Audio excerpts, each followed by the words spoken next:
partners with organizations like the Brotherhood Crusade to assure our youth have the financial acumen to succeed. Parkside EDC provides families and businesses with financial insights, offering free online, on-site, and on-air B-Warp presentations. The Black Wealth Attainment and Retention Programs helps our community acquire, sustain, and pass down legacy wealth. High school seniors can apply for this year's scholarship awards at parksideedc.org. Scholarships will be awarded at Parkside EDC's Gospel/Jazz Brunch on Sunday, April the 27th. For details, tickets, or donations, please visit parksideedc.org. This is a community call to action from KBLA Talk 1580.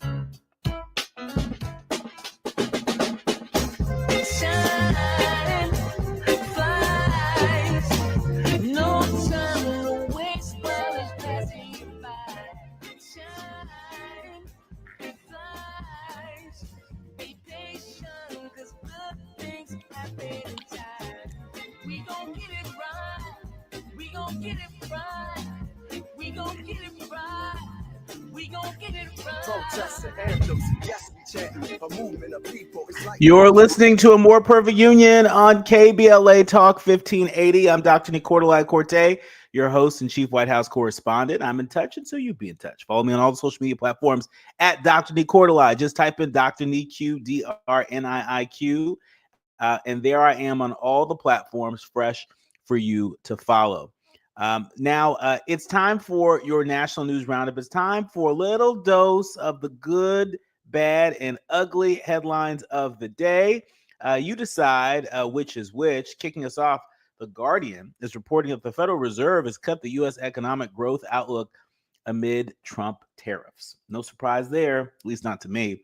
Officials at the U.S. Federal Reserve have cut their U.S. economic growth forecast, and they've raised projections for price growth as they kept interest rates on hold. Policymakers at the Fed expect inflation to increase by an average rate of about 2.7% this year. That's according to projections released today, up from the previous estimate of 2.5%. And so translation, it don't look like them eggs gonna get any cheaper anytime soon. It don't look like a lot of things are gonna get cheaper anytime soon. What a difference about 100 days makes, right? Remember when, on the campaign trail, then candidate Trump was saying, as soon as I'm elected, prices are gonna come down. Inflation's gonna be gone. Well, we're not hearing that. And we're, more importantly, not seeing that in the data. Speaking of presidents and other news, the GRIO is reporting the unredacted JFK assassination files have been released, sending history buffs hunting for new clues. More than 1,100 files consisting of over 31,000 pages were posted on the U.S. National Archives and Records website this evening. The vast majority of the National Archives collection of over 6 million pages of records, photographs, motion pictures, sound recordings, and artifacts related to the assassination have previously been released. We're hearing that President Trump has announced the release, that he'll announce the release on Monday, but we have folks like Larry J. Sabato, the director of the University of Virginia Center for Politics and author of The Kennedy Half Century, said that he had a team that started going through documents, but it may be some time before the full significance becomes clear. And so nothing new and shocking to report quite yet. Finally, Reuters is reporting that Google is to pay $28 million to settle claims that it favored white and Asian employees. Google agreed to pay $28 million to settle a class action lawsuit claiming that it favored white and Asian employees by paying them more and putting them on higher career tracks than other workers. There are a number of folks that saw this and were like, really?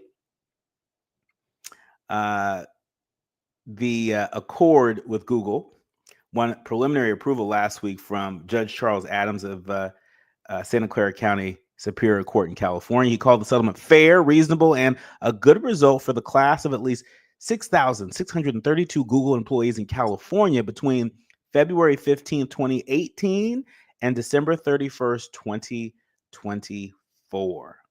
Now, in case you're wondering, well, what does Google have to say? A Google spokesperson confirmed the settlement on Tuesday, saying, quote, "We continue to disagree with the allegations that we treated anyone differently and remain committed to paying, hiring, and leveling all employees fairly." Okay. So this is your cue to decide what you choose to take from this story.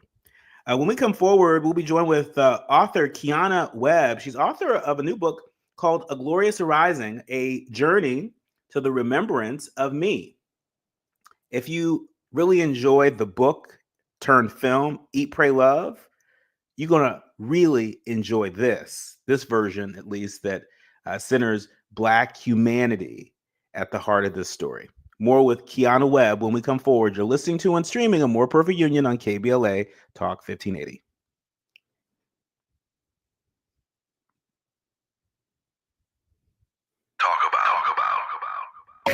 The revolution will not be televised. What's up? It is Killer Mike, also known as Michael Render, and I'm encouraging you to listen to more, not less, of Truth Time with Dr. Cornel West and Senator Nina Turner on KBLA Talk 1580.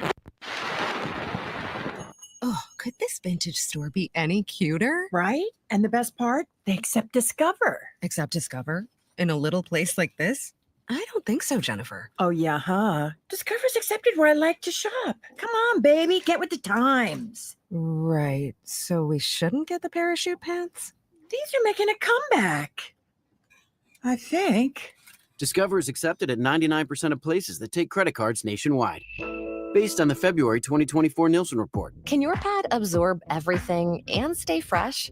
Always Radiant with Flex Foam can. Get up to 0 leaks, 0 odor, and 0 feel. Because Flex Foam is the only pad with a flexible foam core. You heard me, foam. Always Radiant is so thin, it feels like nothing, yet protects like nothing else. Can your pad do that? For up to 100% leak-free protection, try Always Radiant to see what Flex Foam can do for you.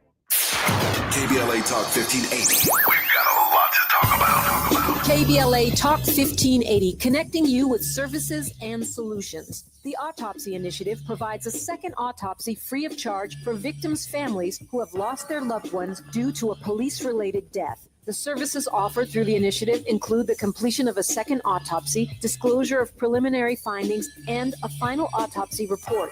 A police-related death is when an individual is harmed by police officers using deadly force, which results in an individual's death. Police-related death includes in-custody deaths, including those that arise during contact with law enforcement officers during arrest, pursuit, booking, transport, or incarceration. The Autopsy Initiative has a team of board-certified pathologists on call. An autopsy request may be completed by anyone with a close relationship with the victim, which may include the victim's spouse, partner, relative, close friend, or lawyer. To request a free second autopsy for a victim of police violence, please visit knowyourrightscamp.com. That's knowyourrightscamp.com. Then click on Autopsy, then click on Request. At KBLA, we believe in justice for victims of police violence. We say their names, and we don't black down. This is a community call to action from KBLA Talk 1580. We have no permanent friends or permanent enemies. Only permanent interests as we effort to build a more perfect union. You are listening to and streaming A More Perfect Union on KBLA Talk 1580. I'm Dr. Nii-Quartelai, and really delighted to welcome Kiana Webb. She is founder of Glorious Arising, and she has a really incredible memoir that's out. A lot of people are calling it inspiring and unflinchingly honest. It's called A Glorious Arising, A Journey to the Remembrance of Me.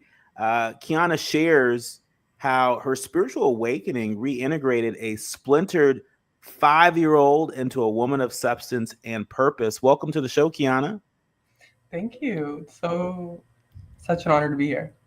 Well, such an honor to have you here. When I first learned about your book, I couldn't help but think about it as sort of, eat, pray, love, but eat, pray, love that sort of centers Black humanity at its core.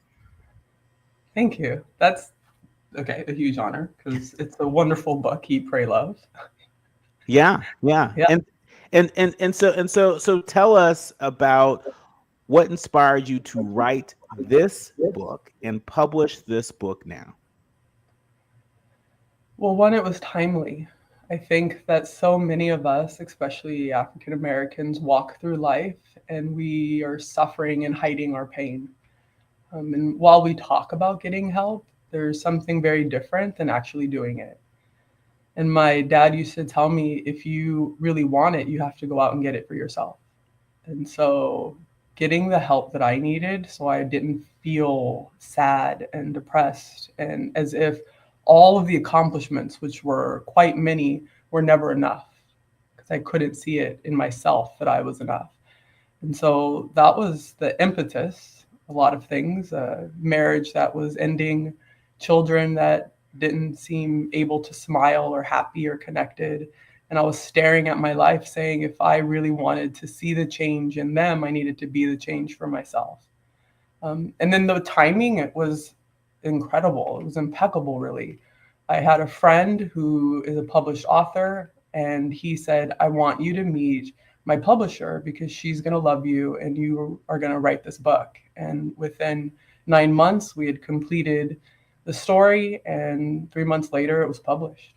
Wow, that is incredible. That is an incredible literary journey. And I think a lot of people are going to be able to relate to it because, we all have either a written list or mental list in our head, where by the time we are, 40 or 50 or whatever the benchmark in life is, we want to make sure that we, have kids and that we've purchased our first home and that we've, achieved said career milestone.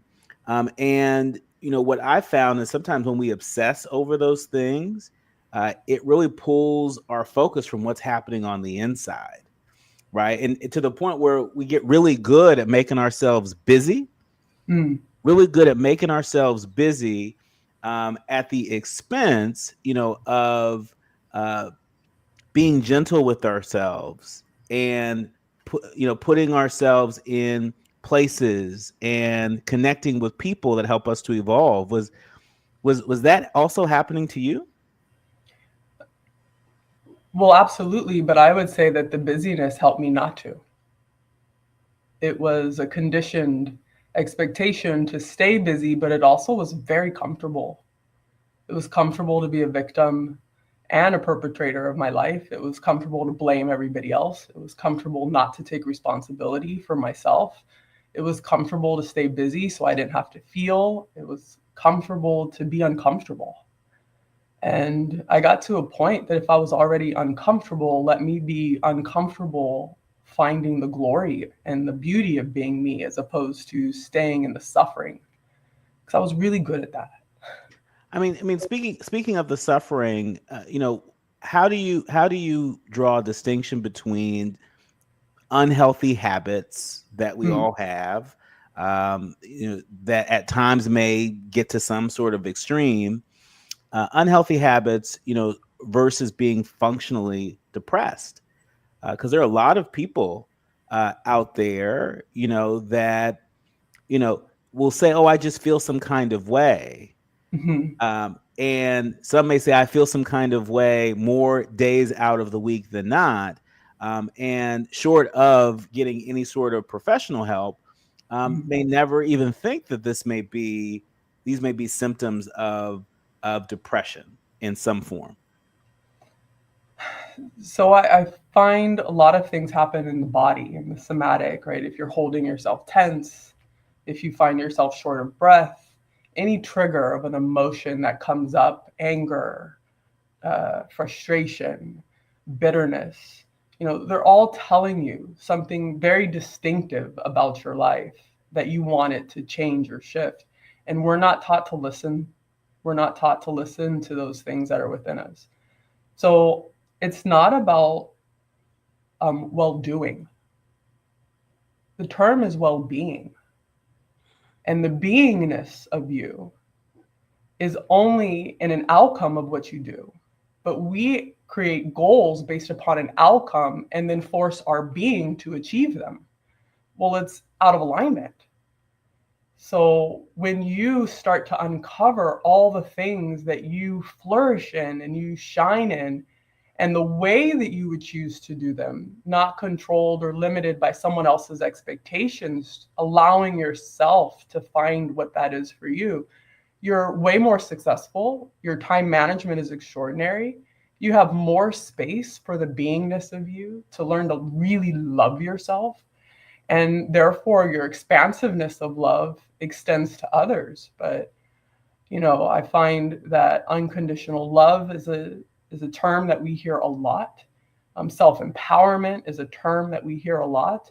And most of the time we're doing it with an external focus. But if you want to love yourself and love others and you want to be self-empowered, then that comes from the inside out, not the outside in.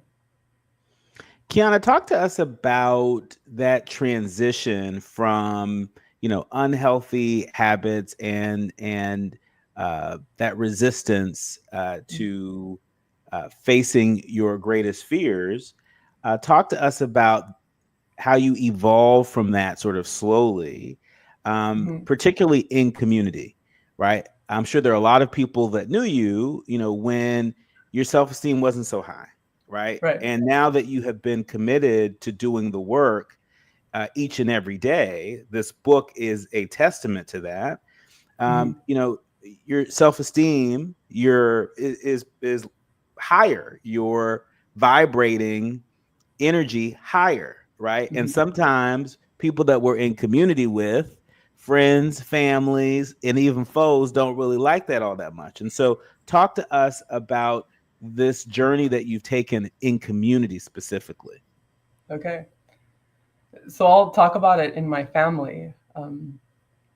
I think that doing this work, especially with those who are closest to you, is probably the hardest. At least it was for me. Because people are so used to the way that you were that they don't necessarily want to see you to the way that you are right now. And who I am today could be transformed overnight. And so if you don't have this mindset that who you are right now is brand new, is fresh, then you're constantly being evaluated based upon your past, not your present, right? So for me, it was like most of anything. I come from a sports background, and it was just, you got to practice. And when you start anything, you're terrible at it. And I had to accept that I wasn't going to be great at it from the beginning. It took a lot of pressure off. It's like a toddler when you first learn to crawl or walk. You fall and fail a lot, but you still get up. And so it was no longer focusing on what the outcome was. It was, let me start rewarding myself on the progress. Today I had a really good day, and here are all the reasons why. I didn't say yes when I was a no. I said no.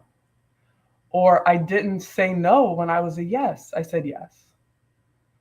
I didn't yell or scream when someone yelled and screamed at me. I stayed in my core values and the ones that I created. I stayed in my intention, and no, it didn't feel good. But if I'm not going to feel good, at least let me feel good in a path that I'm going to create a life where I do feel good. So I honored what my intentions and core values were. Those were the beginning. And I stayed in them until I became them. Once that became fluid, then I could expand on what was next.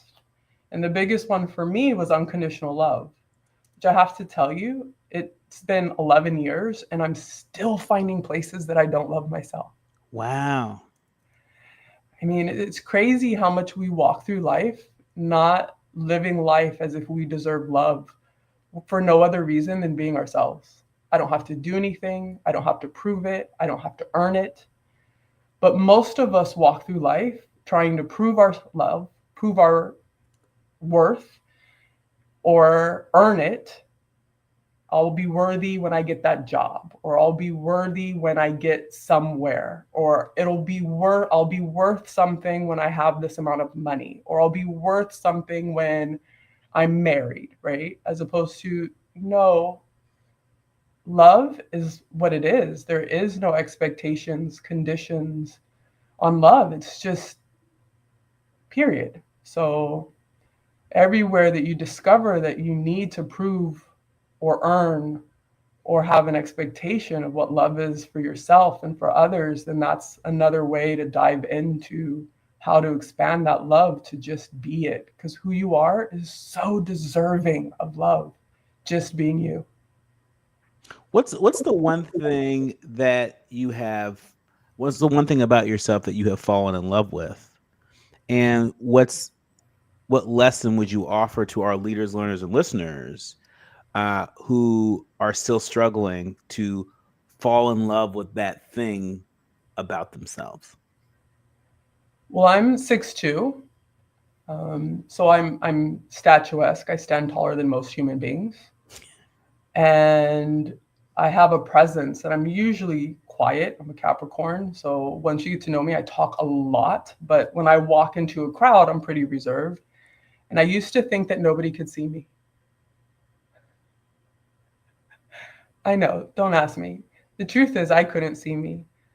Wow. So when I really could see myself, I learned to see all the parts of me and to know that every part that someone might say is imperfect is part of my perfection. Mm-hmm. And I love all of the parts of me, even the parts that I don't know yet, that I still get to discover. I love that I could be a bitch. I love that I could be an angel. I love that I'm soft. I love that I'm loud. I love that I'm mean. I love that I'm kind. I don't have an inner war within myself once I discover that new thing about myself, because I love every part of me. Mm-hmm. Wow. I mean, it just really listening to you talk about your own journey, which is, it's just which lives now on the written page. It's your journey is now immortal. For folks who are just now tapping in, we're talking about A Glorious Arising. It's a journey to the Remembrance of Me by Kiana Webb. A lot of folks calling it a Black woman's Eat, Pray, Love. And we love that. We love that. We celebrate that. There are also people that say that this is sort of the ultimate love story. What do they mean by that? People who refer to this as sort of the ultimate love story. Well, I mean, I start the story telling people about a time in my life where I didn't even know that I could love myself. I was giving so much love that there was nothing. I was void of it. And then it was a journey of discovering. In the Christian tradition, it says, in communion, you do this in remembrance of me, right? And when I look at how I was taught communion versus what I experienced in my walk with Jesus as being communion, it's really communing with the blood and the body of this vessel, with thy vessel, and coming back into myself and discovering all of the parts. And in doing so, it is a love story, because once you start discovering them and accepting them, the best and most greatest thing that you can be is love. And it says, now these three things remain: faith, hope, and love. And the greatest of these is love. And when people look at love, it's usually with a condition or expectation. There's a judgment there. And love has none of those. None. So the book, I hope you read it and you're participating in it and you see where there was, and you also see how my mind shifted and changed from being judgmental into being in, oh, this is what happened. All of the hardships needed to happen. It created resiliency. It created this being, and now I can love it.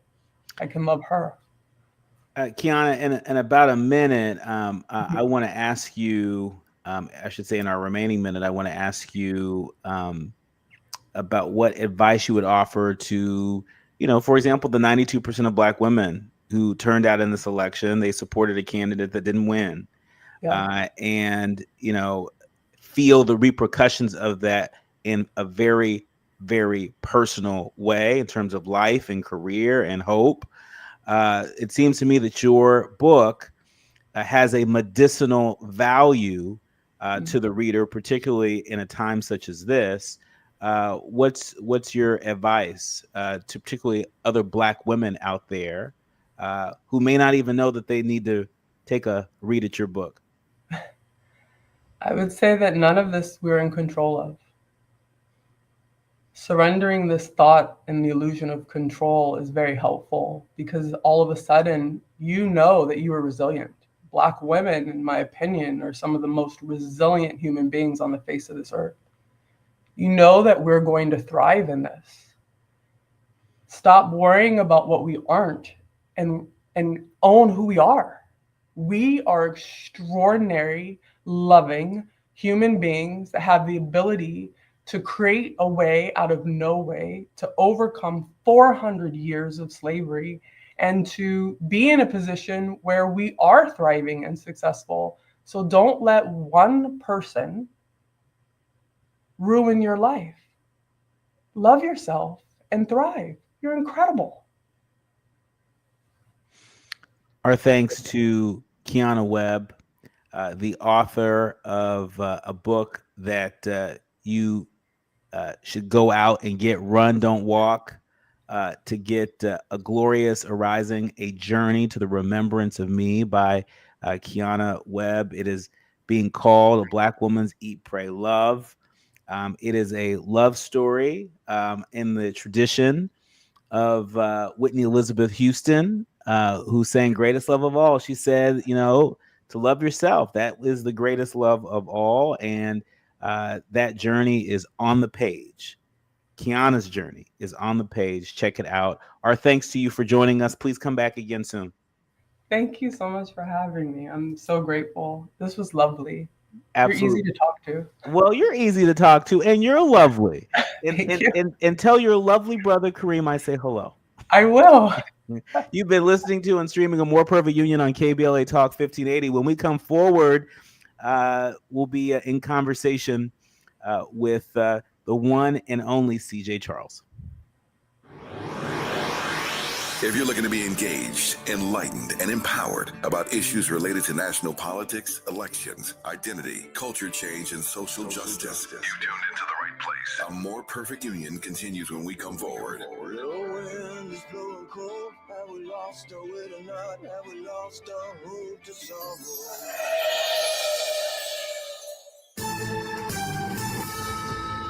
I'm Amber Payton with 4 Things You Should Know with BIN News. The Pentagon has removed an article on African-American baseball legend Jackie Robinson's Army service amid President Trump's DEI purge. It detailed his military career, court-martial acquittal, and MLB legacy, but remains available on the Internet Archive. Kevin Howell is making history as North Carolina State's first Black chancellor. An alum of the university, he was also the school's first Black Student Government Association president in the 1980s. He starts his new role on May 5th. The Maui Police Commission will decide soon whether to place Chief John Pelletier on leave. He's accused in a lawsuit of helping cover up a sexual assault linked to Sean Diddy Combs, which he denies. And New Jersey lawmakers are seeking to honor the 688, the only all-Black women's battalion in World War II. A bill proposes May 18th as 688 Day, recognizing their service despite racism and sexism. Get BIN News on demand 24/7 on the iHeartRadio app. Universal City 101 southbound spill load of oranges before Vineland has the 3 left lanes blocked off for cleanup. Huge delays all the way out of Agora Hills from Chesborough. It's affecting the 170 southbound away from Oxnard Street and the northbound side of the 101 loading up out of Hollywood from Vermont all the way to the scene of this crash. Just a little opening. More delays ahead from Coldwater Canyon all the way to White Oak and Encino. Also crawling along on the 105 in Hawthorne. Eastbound delays from the 405 freeway. And you're on the brakes all the way to Alameda Street where a crash is wrapping up. The Crohn's and Colitis Foundation has been at the forefront of inflammatory bowel disease research and care for over 50 years. Learn more about research, education, and support at Crohn'sColitisFoundation.org. This is the KBLA Sports Minute with Ray Richardson. The Trump administration's assault on diversity, equity, and inclusion initiatives has made its way to a sports icon, and a lot of folks should be ticked off about it. I know I am. The Defense Department, under orders from the president, has removed a story on its website about the military service of Jackie Robinson. Before Robinson became Major League Baseball's first black player in 1947, he was a second lieutenant in the U.S. Army during World War II. Robinson served our country until he earned an honorable discharge in 1944.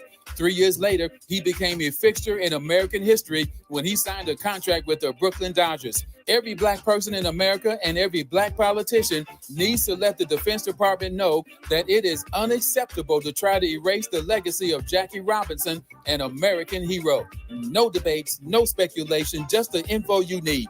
That's your KBLA Sports Minute. I'm Ray Richardson. More news, opinions, and conversation when we come forward on KBLA Talk 1580.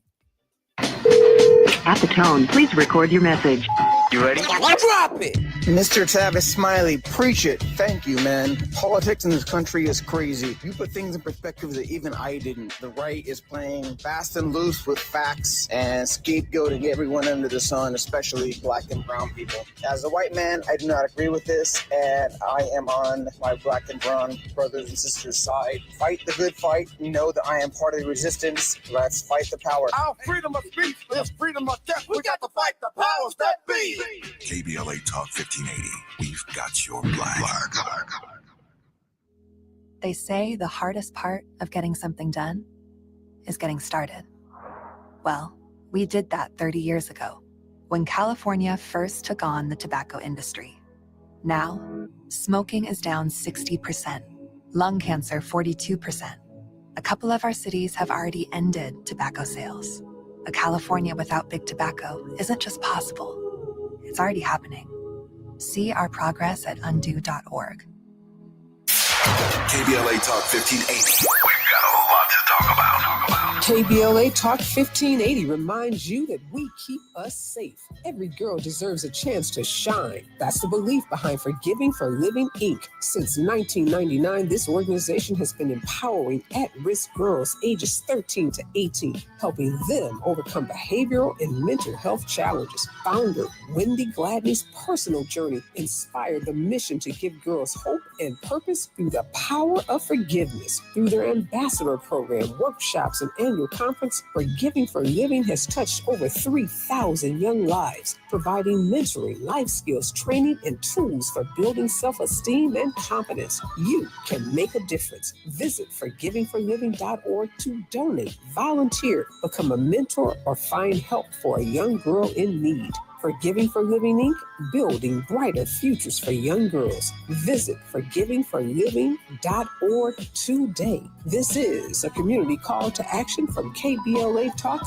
1580.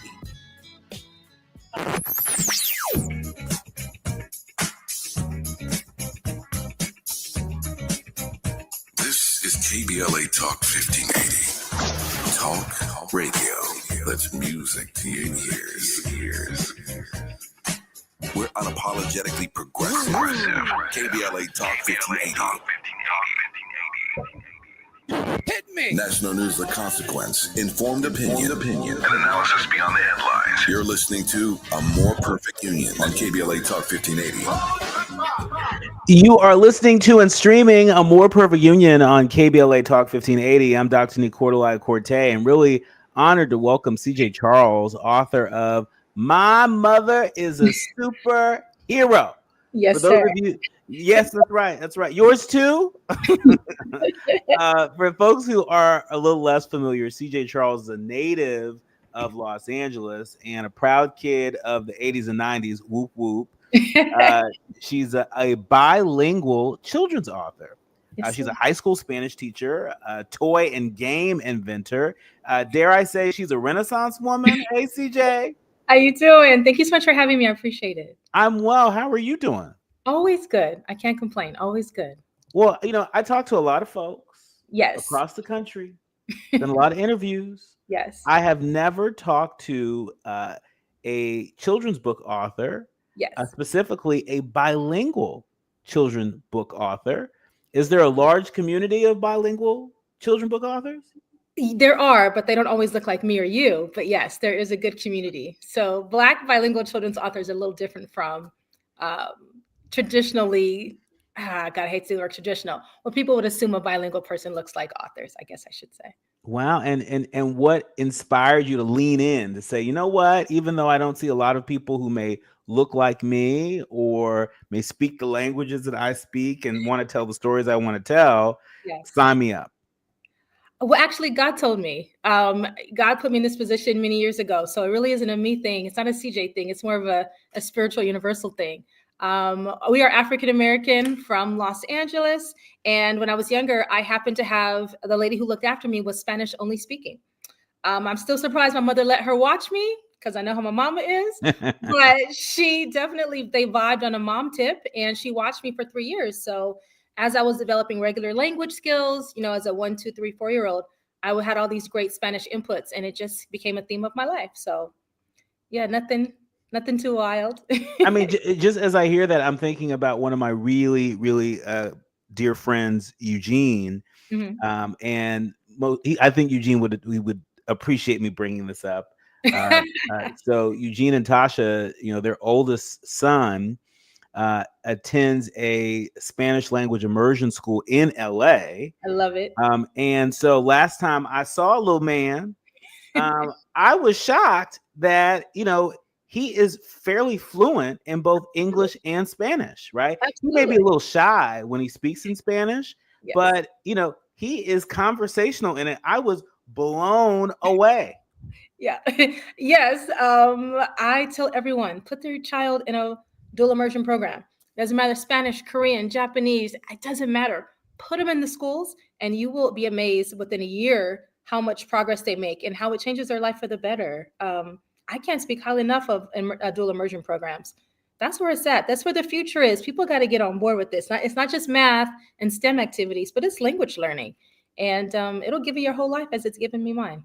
So what I'm also hearing you say is that if we are about this life of building a more perfect union, Yes. We ought to support doing it in ways that are bilingual, or dare I say even multilingual.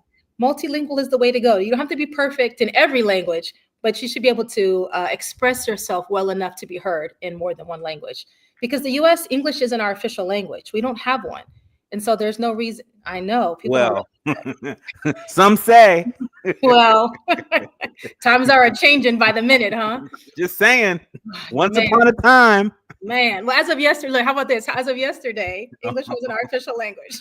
All right. Dot, dot, dot. Dot, dot, dot. But for real, yes. But I mean, you know, I'm not the only one. We have had conventions of Black Spanish teachers. We're in Detroit. We are in Florida. We are here in Southern California. There are Black, they happen to be women, but we are Black women Spanish teachers out here trying to make a difference and trying to be more inclusive. So we're here. We're just hidden. And so speaking of being inclusive, you know, you decided to write a children's book entitled "My Mother is a Superhero," and you chose to do it as a love letter to your mom. Of course. I mean, basically, you're saying that every Mother's Day gift I've offered my mom may not be enough. No, sir.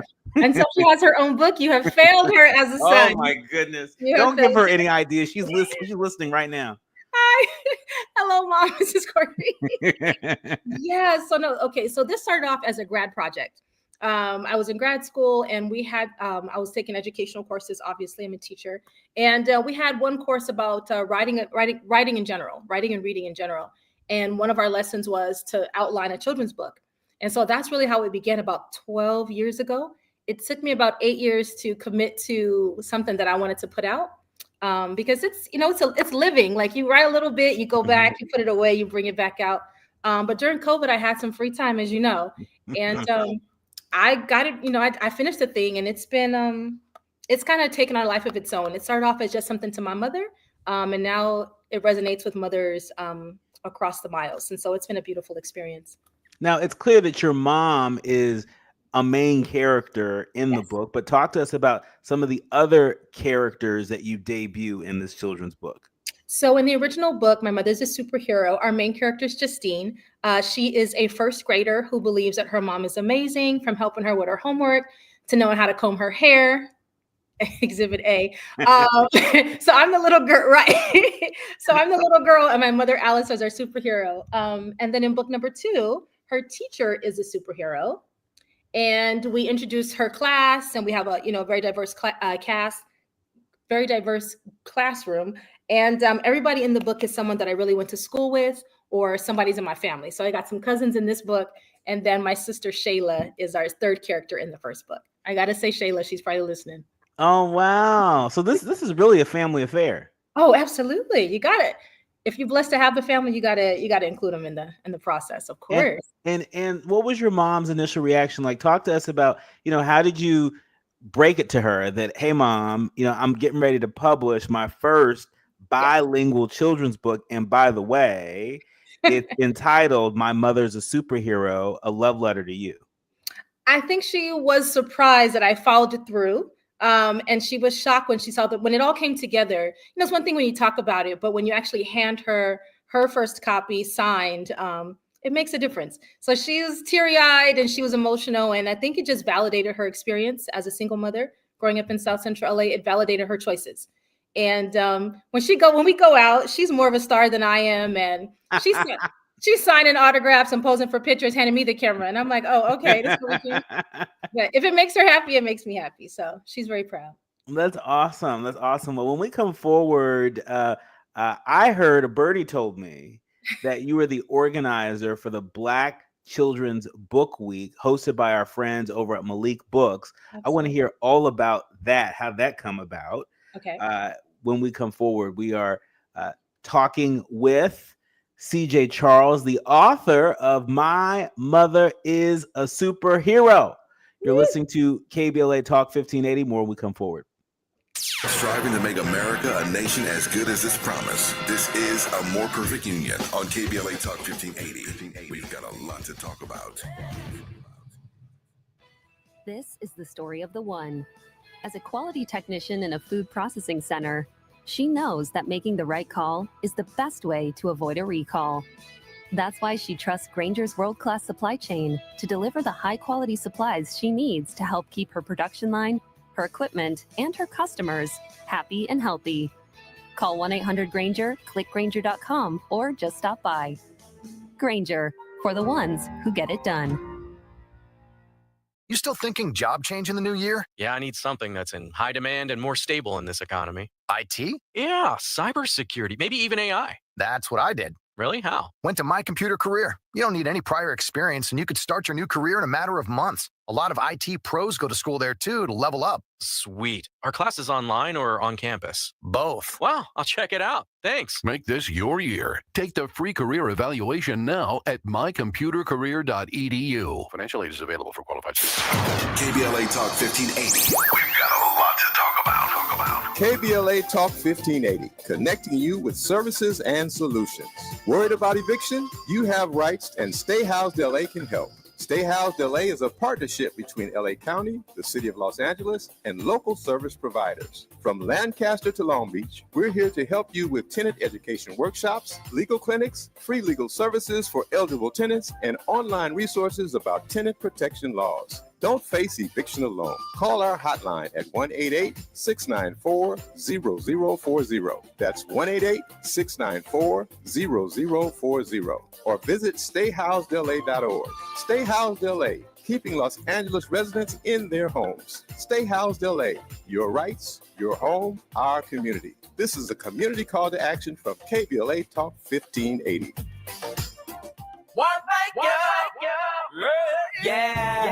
The California Crusader newspaper would like to thank all of our subscribers for their support throughout the years, proudly serving the South Los Angeles and South Bay areas for more than 40 years. The California Crusader is a multicultural, Black-owned, adjudicated newspaper that focuses on providing newsworthy information to the people in our community. We're constantly looking for ways to assist businesses in our community to connect with our subscribers. We provide low-cost, effective ways to promote your business with our reasonable and affordable advertising rates. You can participate by suggesting, sharing, and submitting your stories on the California Crusader newspaper Community Share Facebook group page, or visit our website at cal-cruise-news.com. That's calcruisenews.com.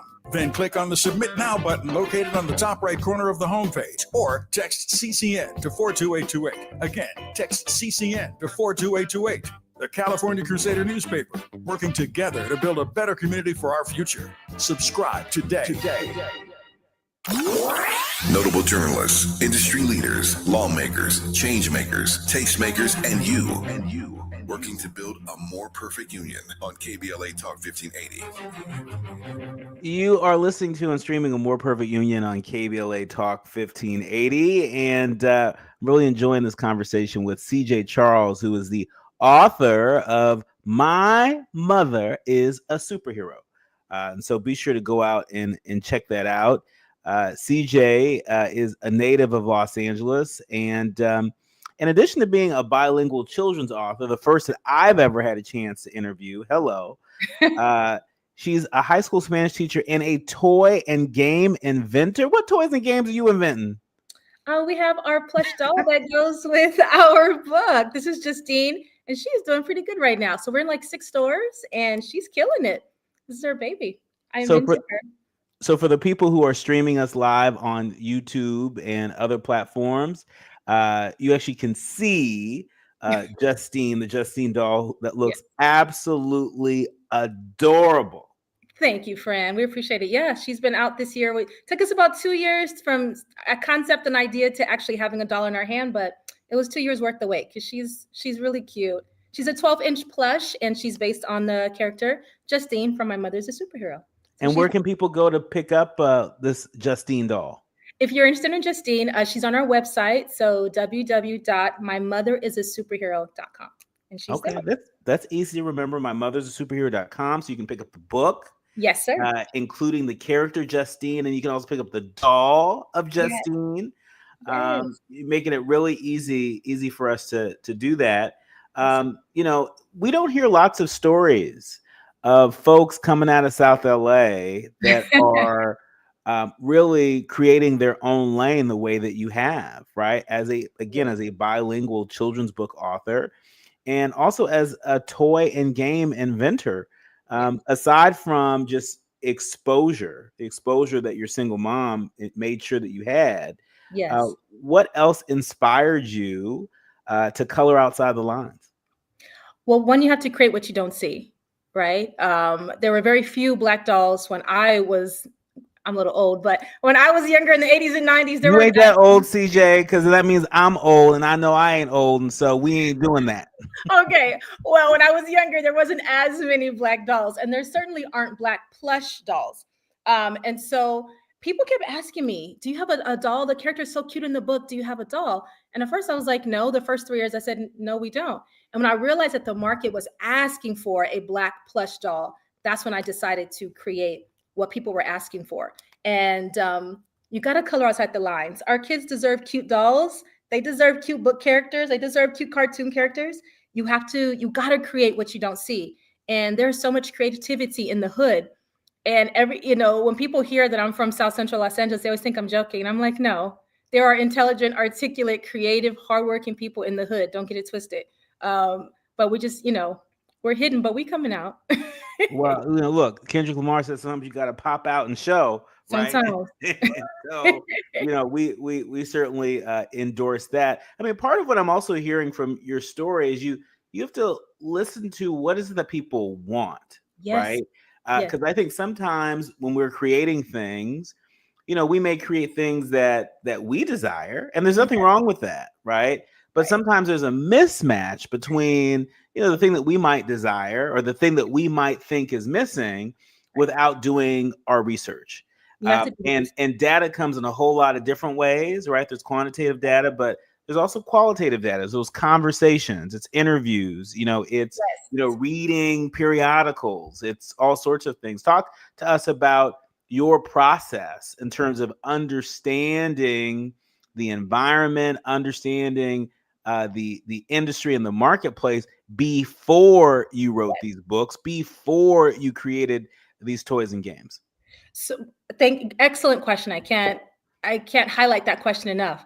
People always ask me about, well, how did you do this and how did you do that and how did you know it would sell? I didn't know it would sell. So I sat on the book for over 8 years before I even brought it to market because I had to do some research. So I spent hours and days sitting on the floor of libraries, multiple libraries in Los Angeles, multiple bookstores. I can't tell you how many Barnes and Nobles and independent bookstores I went to see if they had a Black mom who was a superhero on the shelves already. And I didn't see it. I saw some superhero characters, but they weren't like ours.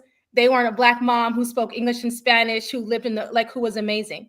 And so after sitting on the floor and opening books and reading copyright pages and reading how many words per page and just really educating myself on the industry, that's when I decided, okay, I think there's a niche here that we can fill. I think there's a spot in the market that's open. We can fill it. When it came to the doll, I went to doll shows. I have talked to different factories in China and India and Peru. I'm calling and asking, well, what size of dolls, what should they be? I'm in stores with a measuring tape trying to figure out how long is this doll supposed to be? How wide is it supposed to be? And it probably took about 2 years of research, as actual physically going places and immersing yourself in the industries that you want to be in to figure out what the market needs. And then once you do that, you got to get a mentor and you go from there. I mean, what I love about your story, what I love about really your innovation journey, is that you really hunkered down and you learned the market. Right. And I think, again, sometimes I think, our entrepreneur friends out there, our innovator friends out there have the best of intentions. They have great ideas. Yes. But, part of where I've seen folks sort of stumble is not necessarily understanding where the market is at today. Yes. Not where the market was at before the pandemic. Right. Not where the market was at, 2 months ago, but where is the market today? And another problem I think is that people always want to jump the process. They want to speed through the learning process because they want to get to the end where they see you in pictures or they see you in stores, they see you on somebody's on red carpets. Oh, they want to go from thought process to red carpet. And I'm like, guys, there's years that I've been working on this. This isn't something that we just started last year. This has been in the works, like I said, for 12 years. And so I think if you invest the time to learn the process, learn the market, learn the industry. I started my own publishing company because no one wanted to publish a book with Black characters on the cover. They had to be ethnically ambiguous. Well, we're not ethnically ambiguous. I'm Black. My mama Black, my daddy Black, like we Black. And I wanted children of color, brown children, to see themselves on the book. And so, I've sent my manuscript out to, over 100, like big and small, like at least. And I would wait, and I kept getting no and no and no. And I said, forget this. I'm a teacher. I'm resourceful. My brain works. So I typed in, how do you start your own publishing company? How do you print your children's book? What's a copyright page? Where's my intellectual property attorney? How do I find this person? If you just ask, the answers will come. But you got to do the work and you got to invest in what you're doing. And you don't need to do 1,000 things. Do one thing really well.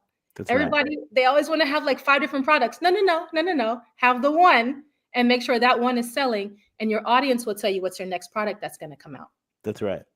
Oh, wow. This is you over here. You preaching. This is great. This is great stuff.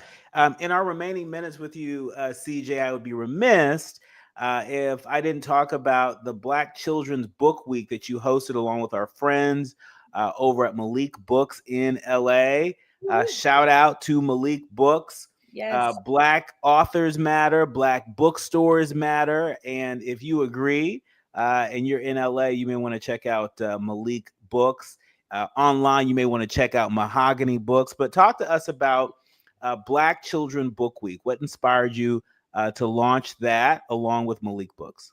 So the whole holiday of Black Children's Book Week started with Veronica Chapman. So we have to give Veronica her flowers. This sister started this, I want to say back in 2020, as also a grad school project. And Black Children's Book Week is the last week of February every year. And that's when you have Black authors all around the world, not just in the US, around the world. France was pretty active this year. We come together to do either book readings or signings or hosting. And 2 years ago, some author friends and I, some colleagues, we said, well, we got to do something in LA. We can't be in one of the biggest markets and sit on this. Like we have to get this out there. This is something that's really important. And so I approached Malik in April, who I have already worked with in the past. And it literally was a 5-second conversation. I said, can we? He said, yes. I was like, but I didn't tell you all the details yet. He said, don't worry about it. I got you. And it was so the first year was awesome. This 2 weekends ago, it was bananas. We had thousands of people who came out to Malik Books. It was packed in there. It was hot. We had authors reading. So we began first year with 8 authors. And this year we had 20 Black children's authors from the Los Angeles area. We had people coming down from the Bay. It was crazy, but we were on the mic, we're reading, and people are buying. All of us sold out of all of our books. I had the dolls, the books out. I came with so much and I left with nothing. And we turned it out for 3 hours. So I can't say enough about Black Children's Book Week. It is here to highlight Black children in books and in media, because we know that only 12% of all children's books have Black characters. 21% are animals and 46% are white characters. And so we have to be getting our children in our books, and they have to see it. Well, our thanks to you for your leadership, Thank for you. your vision, and we are going to run and not walk to go out and get your book. My Mother is a Superhero, the Justine doll, and all the things. Who knows, maybe next year during your Black Children Book Week with Malik Books, maybe KBLA could be an official media partner. We should talk about that off air. Let's do that. Let's make it happen. I like it. I like that. I like that too. Our thanks to the entire village that helps us produce a more perfect union each and every day. Our executive producer, Tavis Smiley, our sound engineer, Andy, our show producers, Kim and Faraji and Art, and of course, each and every one of you, all of our leaders, learners, and listeners. We thank you. And we take pride in curating the show with you in mind each and every day. Remember, don't panic, organize. Do what you can from where you are with what you have. I'm Dr. Nii-Quartelai Corte, and you have been listening to and streaming A More Perfect Union on KBLA Talk 1580.